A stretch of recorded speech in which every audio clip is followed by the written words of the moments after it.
salty, spicy Spotify, a sudden little cancellation, and the Who Sells Out. Welcome to the Unlimited Supply Podcast, your daily music business TLDR in your ear, powered by Vietnamese iced coffee, and brought to you by No Disc, helping music, technology, and finance companies navigate the music industry. It's Touring Thursday, May 16th, 2024. I'm Lars Murray, just back from Music Biz in Nashville, and you can hear it in my voice. Before we get into the live music news, a quick update on Spotify versus the music publishers. That little tiff just got a little spicier after various publishing associations came out in united opposition and then threatened legal action over Spotify's move to limit their publishing obligations through a bundling clause. The usually diplomatic Spotify actually fired back pretty saltily, calling the publisher's claims false and misleading. Gets one to wondering if Spotify didn't look at TikTok's recent hard line on UMG and think, hey, maybe that'll work for us too. Coverage at DMN and Music Business Worldwide. Getting on to Touring Thursday, this week the U.S. House of Representatives passed the so-called Ticket Act. I'm not going to unravel the acronym.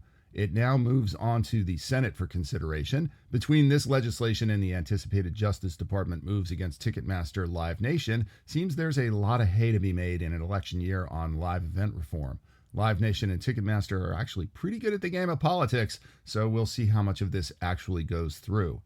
When Coachella didn't sell out its second weekend this year, it was a clear signal that the Coachella model, the multi-genre massive destination camping fest, was no longer a sure thing.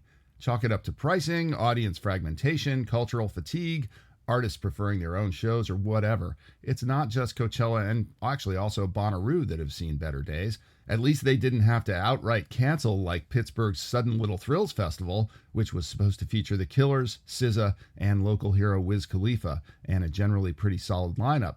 City fests like Lollapalooza, ACL, and others haven't fallen off as much as the Destination Fest, but this one was the exception. C3, the promoter, was pretty vague about the reasons, but various reports suggest that the venue was not ready for prime time and lacked sufficient amenities like parking. Or maybe ticket sales were just slow. A series of live events that does seem to be working is Billie Eilish's live listening party strategy. It's really hard to contain leaks on a major release and build suspense, but she's managed to do it, and the result is a genuine record release moment. Beyoncé used the Super Bowl, Taylor was the Super Bowl, and now Billie has managed to mobilize her army to show up in a communal way for her new record. I'm just going to say it now, she doesn't have to top Tay or Bay to be successful. This is not a competition, and not everyone can literally put fannies in the seats for a record listening party, but if you can, why not? So go Billie. Every week we discuss the artists dominating their markets, a few artists who might be punching above their weight, and a few you might be surprised still have tickets available in the U.S. music capitals, New York, L.A., and Nashville. We call it the Who Sells Out.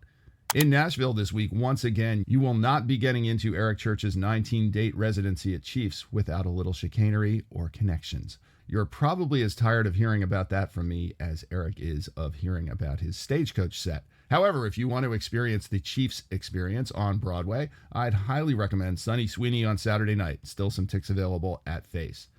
Nashville seems to be in some sort of weird emo vortex this weekend. If you're emo challenged like me and have a tough time gauging the relative popularity of the likes of All Time Low and Say Anything, well, all you need to know is that All Time Low are playing Exit In on Friday and Say Anything are playing the Ryman on Sunday. Now, in any other instance, I'd personally favor the Exit In band, but the Ryman is the Ryman. For further calibration of emo's legs 5 to 20 years on, you can go see Augustana at the Basement East on Saturday. Come on, emo parents, you're not dead yet. Get a sitter or deputize your oldest child. Get out there and support your bands. It's a skinny jeans safe space. In LA, the land of Oingo Boingo, yesterday at Music Biz, I found myself in a group of former coworkers who were involved in promoting some of the bands appearing at Just Like Heaven Festival, including Tegan and Sarah, Passion Pit, and Gossip. We just called these cool bands, or maybe even hipster bands. Apparently somewhere on the way, some post-millennial lumped them into one genre called indie sleaze. Now, that makes those of us who participated sound pretty cool, and I'll take it. But it kind of cracks me up that kids today, view this stuff through some sort of fantasy lens. It may have been a lot of fun and maybe a little bit debauched, but it wasn't particularly sleazy, and the music stands up.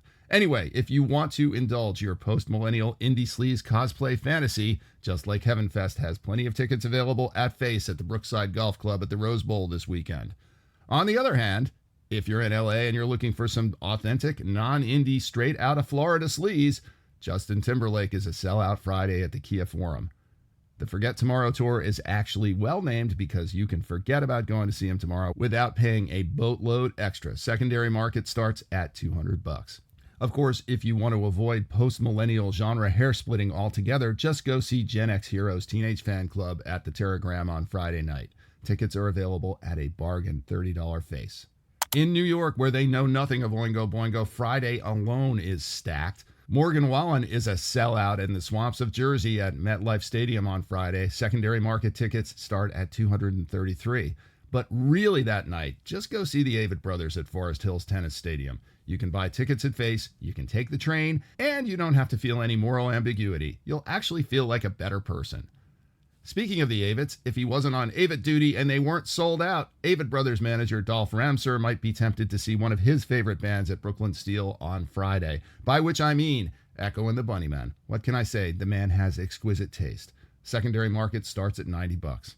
And if you're in a dark gothish mood and don't like Brooklyn Steel or scalper pricing or want something more intimate, Swans still have tickets available at Face at Music Hall of Williamsburg on Friday. And that's the Who Sells Out in the music capitals. Get out there and support local live music. And that's it for another Touring Thursday. Support for the Unlimited Supply podcast is provided by Roy-Fi. If you need an advance to take your career to the next level, Roy-Fi has the best rates in the industry, the fairest terms, and no hidden agendas. Roy-Fi is mission-driven to give artists the independence they need. See if you're eligible for an advance at Roy-Fi. That's ROYFI.com. If you like what you hear, smash that follow button wherever you get your podcasts. Drop us a rating and a review on Spotify or Apple Podcasts, and tell a friend or three. Visit unlimitedsupplypod.com for links to tell us what you think about the show, to suggest future ideas, to feed us info, to feed us lunch, to call us out on our dubious assertions, and I am serious about that, and to tell us what we're missing out on. I'm Lars Murray, and remember, in this business, no conflict means no interest. See you tomorrow on Finance Friday.